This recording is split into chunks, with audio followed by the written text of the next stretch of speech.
Batay sa mga nakaraang datos, ang XRP ay inaasahang magtala ng hindi bababa sa 70% na gain matapos ang isang magandang simula ng Nobyembre. Ito ay nangangahulugan na kung ang trend na ito ay magpapatuloy, ang halaga ng XRP ay inaasahang tataas ng hindi bababa sa 70% sa katapusan ng buwan. Bago po tayo magpatuloy ay nais ko lamang po munang bigyang linaw ang aking disclaimer kung saan ang nilalaman po ng video na ito ay hindi po ito isang financial advice. For education and information purposes lamang po ang layunin nito. Nais ko na rin pong magbigay babala na wala pong kahit anumang group chat ang Pinoy Crypto Trader.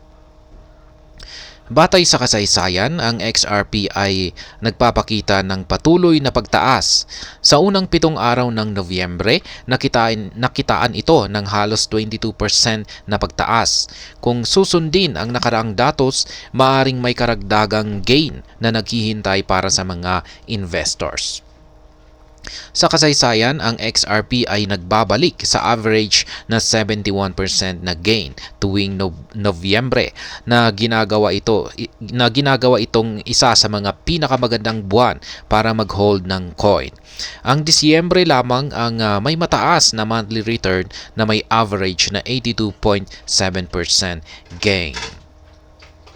Sa pagtingin sa mga datos, may iba pang dahilan para maging optimistic ang mga holders ng XRP.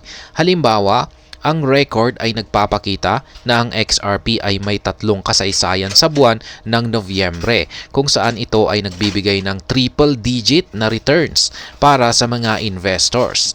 Sa pinakabagong high-profile month, ang XRP ay nagtamo ng 178% noong Nobyembre taong 2022. Samantala, kung ang XRP ay magtatapos ng Nobyembre na nasa green, ito ay magsiset ng bagong record para sa 3 buwang panalo sa 2023. Ang asset ay nagtamasa ng bahagyang 0.42% na pagtaas noong Setyembre na sinundan ng mas kumbinsido na 16.5% na gain noong nakaraang buwan.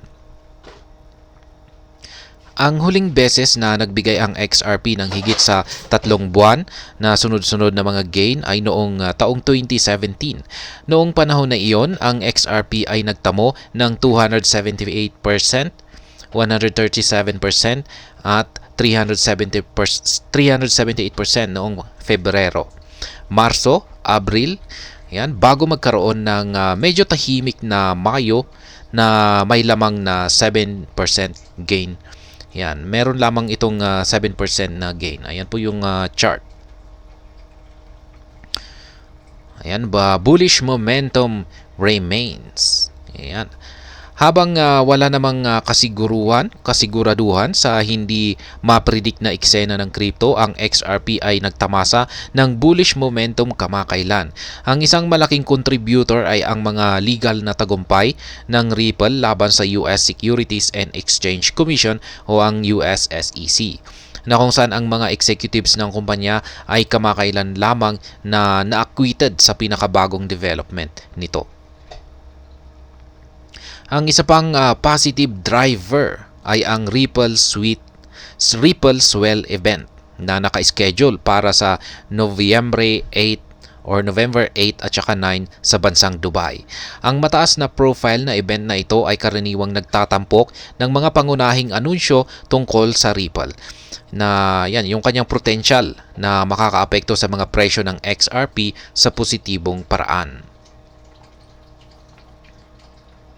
Halimbawa, may mga rumors ang lumabas na ang Ripple ay mag-aanunsyo ng kanilang matagal ng inaasahang IPO sa magaganap na event.